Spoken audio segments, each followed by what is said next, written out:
Welcome back to the channel. Let's talk about some Zen. I have some really basic thoughts myself that I wanted to share with you guys, and hopefully this will be helpful to you. So let's get into it. So we've got about 3 days left until Zen launches. We have a little bit of time left to figure out our strategy, decide if we even want to invest in Zen, and how we want to go about it, and whatever decisions you want to make. You've got 3 days left. And so let's look here. So this is faircrypto.org. You can find a very useful tool if you go to projects and then calculate Zen mint. And it looks like this. And this tool is something that I want to just walk through because I think it helps understand the project better and some really basic conclusions about price and strategy I think will be easier for me to talk to if we have some basic understanding that I think this will help with. So this is pretty cool because you can basically just come in here and edit these numbers and see how they change the amount of Zen that you'll be able to mint. And one thing worth talking about is, of course, there is a test net in place, and you can, for example, come here and see what it would look like in 3 days when this launches. And basically all you're going to do is go up to mint and choose your term in days and click start minting. You can choose whatever number of days you want, up to 100 at the beginning.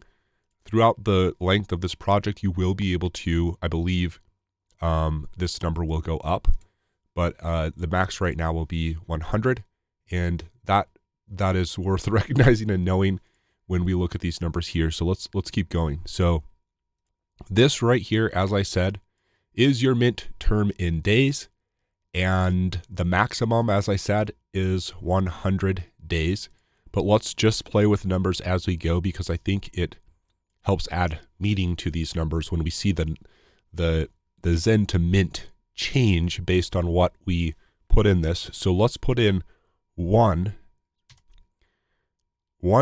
If we waited 1 day, it would be 43,000 Zen to mint. That's a lot less than 4 million, right? So longer mint term in days is meaningful. The new users, let's talk about this. As I understand it, this new users is referring to the number of users, and basically it's really accounts, the number of accounts that join while your mint term is in progress. And I think this is important for developing your strategy, and I'll talk about that after we get through this. So let's play around with this number, and let's just say instead of 10,000 accounts claiming and minting Zen while your mint term is going on, let's just say it's 1,000. And you can see we lost about a little over 1 million, I think, of Zen if it was 10 times less. Let's just for fun say it was 2. And yeah, you can just see, you can come here and play around yourself. Let's just put it back to 10,000. I feel like 10,000 is not stretching it. If you get in early, I think that this will be more, I don't know. We'll see. Who knows? But I don't think that's a stretch. And let's go to the amplifier. So this is kind of like, it basically sounds like this number starts at 3,000 on the first day and goes down by 1 every day after. In 3,000 days, it will then stay at 1. And this is a pretty cool thing to play with because it'll really show, I think, more clearly than anything else, the deflationary aspect of Zen, how much getting in earlier in this project just generates you more Zen than getting in later. So in 3,000 days, which is roughly, I believe, 8.2 years, this will be 1. And all other things being equal, if your mint term in days was 100 and the new users was 10,000, you would get 1,461 versus if you did it the same thing on the first day, you'd have 4.3 million. So that's a meaningful thing, but it's not as meaningful just in the sense that if you get in the first couple days, like it's really not changing the number a lot. It's in the long run that this really matters. This is another kind of amplifier of sorts. I believe this number will be 0 when we have 10 million accounts, and it'll work down from 10 at the beginning, and then as new accounts are added, it will slowly go down and go to 0. And so if you're in the first 10 million accounts, which I think you're going to be, if you're this early in the project, then you get another little amplifier. But you can just play with that too and just see what difference that makes. And so I guess now that we have some basic understanding, let's say that you like Zen and you want to get a bunch of Zen. Well, let's make some potentially obvious conclusions, and then we'll get more complicated. I'll give some more ideas and more things to think about. And this is just me. This is just my thoughts on what I'm thinking about. So mint term and days, if you want a bunch of Zen, put a bunch of make your mint days long. You can see, as I was showing you, that this is a meaningful number. If you go to 30 versus 100, it changes it. So if you want a bunch of Zen, I am considering making my mint term the max. The new users, so this is an interesting one, but basically you want to get in while there's a bunch of users coming in while you're minting. And just for what it's worth, I'm going to just guess, I'm speculating here. Based on past projects and watching adoption and things, this is how the new users adoption graph normally looks. So the first day, you've got a bunch of people that come in. The second day, quite a bit less. The third day, less. And it goes like this. It gets really small, and then it starts going up for a little bit, and then it goes down. But usually the first day, I'm not saying this is going to happen. I think it's likely, but you guys can decide for yourself. Usually the first day is by far one of the biggest adoption days until some potential big event happens in the future. And sometimes it never happens. Sometimes the first day is just the biggest, most meaningful day. And it probably will be for a little while. And the second day is one of the most meaningful days as far as adoption, but it's usually a lot less than the first day. And there's a lot of things that could change this, but take this for what it's worth. And just so knowing that you want a bunch of new users to join while your mint term's going on, then try to get in early, right? So get in early and stake your mint term in days long. So you capture all of these people in that 100 days of your mint term. Amplification, same thing. Get in early, get a little bit better amplification number. Same thing with this little amplifier. Get in early, get a little bit extra of a bonus. And that's pretty straightforward to me. So what are some other things I'm thinking about? One is it's possible that we get just mass adoption of Zen. People just freak out, and there's just tons of bots just spamming the Ethereum network, wanting to get just tons and tons of Zen. And like I said, that first day it's possible that it's the really big day. And it's possible that the Ethereum transaction fees, if they're affected at all by this project, are going to be higher on the first day. And so one thing that I'm thinking about is it worth getting in on the first day if the Ethereum transaction fees seem pretty high that day? And I think a lot of it for me is a function of this number right here versus the current transaction cost. So if I get in early on the first day, how many new users do I think I'm going to capture on that first day with the higher transaction cost? then on the second day with a potentially lower transaction cost, for example. And if we think a bunch of bots are coming in on the first day, then maybe getting in before the bots, if you think you can do that, will up your new users number and affect your Zen to mint. And will this number be enough to make up for the higher cost to get Zen on the first day?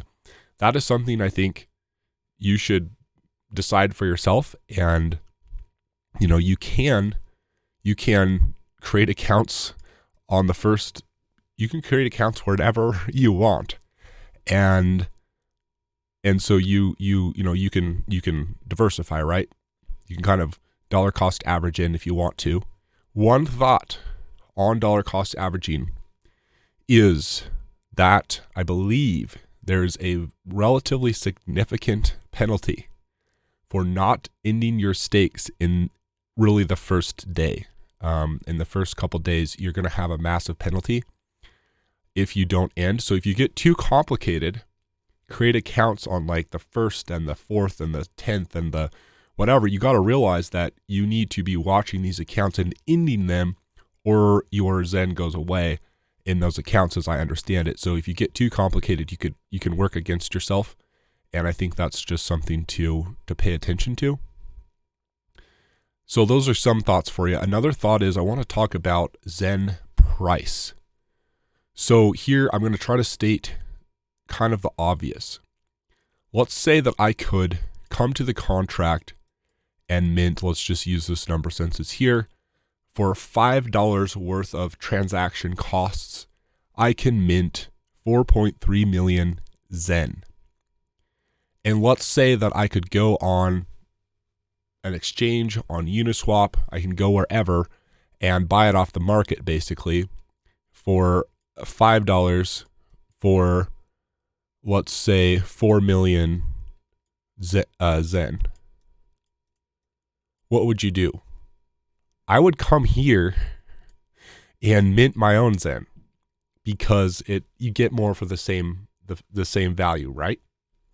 And this, I think, is going to be what individuals are thinking about themselves. And I think there's a chance that the max value of Zen is the amount of Zen you can get on any particular day for the transaction costs. I think Zen is going to be really related to the Ethereum transaction costs. And I think it's just worth recognizing, because who's going to pay more for Zen than they have to? I think there's some other things to think about with this. One is, if someone wants a ton of Zen, they may not want to create a ton of accounts. And it may be worth them possibly paying a premium on the market just to save the time and the management of a bunch of accounts. I think that's a possibility. And so that's a reason maybe that the price on the market could go above the cost to mint it yourself. No one wants to create, 100 accounts or something like that. And and who wants to manage all those accounts? It's this. I'm just getting into hypotheticals here. It's a hypothetical that someone creates a bot for the masses, and it'll manage your accounts for you, and you can just create a ton of Zen, and this program will manage those accounts for you or something like that, making the minting of Zen even easier. It's possible. Another thing that could happen is that I think could push price up above the Ethereum cost for Zen is if Jack, the main man behind this, if he decides to build on this, or if someone else decides to build on Zen, and there's like a short term, like if you have Zen, you can do something or get something for it. There could be a desire to get a bunch of Zen again in a short period of time, and that could also push the price up above the Zen to mint. But I think the Zen to mint with a contract cost. I think though the contract, the cost to get Zen in the contract will slowly pull the price of Zen back down, because it's just Zen will continue to be inflated even though it's a slower rate. And those are some thoughts. I hope these make sense to you. These are just things that I'm thinking through myself. Talked about bots, and I want to talk a little bit more about bots. So like I said, the new users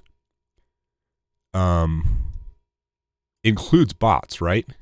And another thing to think about with bots are having to pay the same transaction costs that anyone else is going to have to pay. And they're not really getting it at a better deal. They're not really getting Zen at a better deal. They're just, potentially saving the time and management of getting Zen, but they're still having to pay the same costs for it. And realize that if a bot creates a bunch of accounts and you're within your mint term, your amount of Zen is going up. Realize that if a bunch of bots come in, they are also basically bringing down like this adoption or this amplification number here, and they're adding users to the contract, and the more users there are, the more deflationary this is as well. And I think that it makes Zen that makes the new amount of Zen more scarce. It makes the number for the next guy that he's able to mint go down. And bots are an interesting thing, and I don't think they're necessarily going to ruin this project. It'll be interesting to see how it plays out. But right now, if you want a bunch of Zen, consider getting in earlier. Keep your mint term high, and it's really that simple. Another thought is, since it makes so much sense to have a mint term maxed out, and the max at the beginning is 100 days, there's going to be a bunch of Zen potentially able to be sold on the market in 100 days, because obviously while your mint term is in progress, you can't do anything with that Zen. It doesn't exist yet. But at the end, on day 100 and day 101 and day 102, there's going to be a lot of Zen able to be sold on the market. Likely. It's possible that at that time, the Zen price goes down. And it could be that, in 3 or 4 months from now, the Zen price is relatively low, and it could be worth buying at that time. And you could save a lot of time managing accounts if you want to wait that long. If you want to wait that long to buy Zen, if you think the price of Zen at that time is going to be low because of the extra supply on the market. So one thing you could do is just be like, have fun, guys. Have fun minting all your Zen, managing your, 5 to 100 accounts or however many accounts people want to create. I'll see you in 100 and something days and see if the price drops then, and I'll just buy it, put it in one account, and go from there. So I think there's a lot of stuff to think through, and I'm just kind of brainstorming and giving ideas and thoughts back to you guys as I have them myself. And I'm still learning and thinking through this and deciding exactly what I want to do. But there's just a bunch of thoughts for you. So anyway, guys, thanks for watching this, and I hope this is helpful. Best to all of us. Talk to you in the next one.